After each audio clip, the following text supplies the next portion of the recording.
આમ આદમી પાર્ટી ડેડિયાપાડાના ધારાસભ્ય ચૈતર વસાવાની અટકાયતનો મામલો. લોકલ ક્રાઇમ બ્રાન્ચમાં ચૈતર વસાવાની કરવામાં આવી પૂછપરછ. ચૈતર વસાવાના સમર્થકોએ પોલીસ સ્ટેશન બહાર કર્યો હંગામો. હંગામાના પગલે એસઆરપીની ટુકડી તૈનાત કરવી પડી. ચૈતર વસાવા વિરુદ્ધ ભાજપ નેતા સંજય વસાવા સાથે ઝપાઝપીનો લાગ્યો આરોપ. ડેડિયાપાડા પોલીસ સ્ટેશનમાં ચૈતર વસાવા વિરુદ્ધ નોંધાયો ગુનો.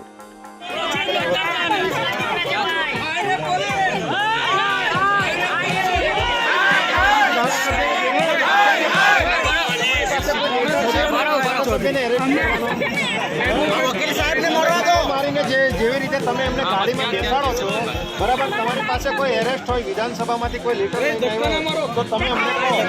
કઈ રીતે એમને ધક્કો મારે જવાબ દેવાનો હશે તે જવાબ આપજો. અમારા પ્રતિનિધિ છે, અમારા પ્રતિનિધિ છે.